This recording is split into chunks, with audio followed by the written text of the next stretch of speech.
Ce match qui va pouvoir démarrer à l'instant, donc le dernier espoir de maintien pour les Montpelliéraines.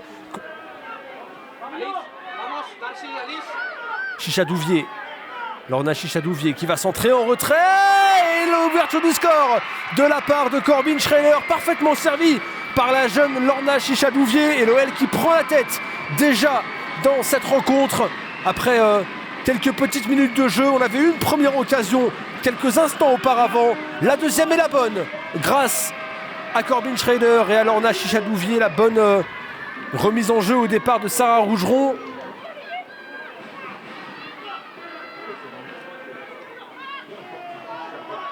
Le bon pressing à la perte de Lorna Chichadouvier, ça permet à Béchaud de centrer.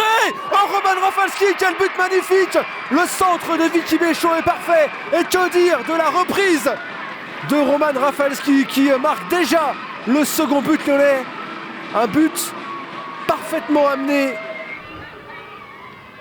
Attention à cette déviation pour Kadziré qui peut se projeter avec sa vitesse et son explosivité. Elle a réussi à dribbler une première joueuse et elle peut décaler Rouquet. Rouquet parfaitement servi, qui trouve Cyrielle Blanc. Oh, quel sublime arrêt de la part de Férine Belladj. Autant Justine Rouquet avait un peu manqué sa tentative précédente, autant là on pensait que le but était quasiment fait, mais du pied elle a réussi à s'imposer, Férine Belladj, devant Cyrielle Blanc.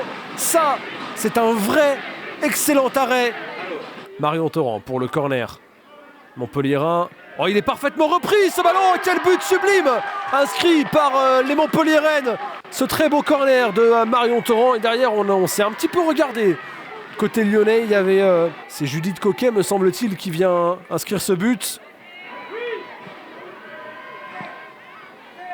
L'avenir de cette équipe s'inscrit quand même en pointillé pour l'instant. Il y a plus de questions que de réponses, même si la première réponse c'est que cette équipe sera en Ligue 2, en Ligue 1 la saison prochaine, malgré le but inscrit par Achel Lorenz. Quel ballon parfaitement donné à la Canadienne qui parvient à couper juste devant Chloé Ngazi. Et le troisième but lyonnais.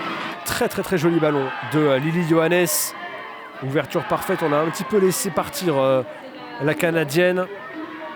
Et c'est terminé, c'est la fin de la saison régulière pour les Lyonnaises qui peuvent désormais se focaliser sur les playoffs. Les playoffs qui vont nous opposer au FC Nantes. Et avant ça, il y aura la finale de la Coupe de France face au Paris Saint-Germain. Ce sera dimanche à 15h30.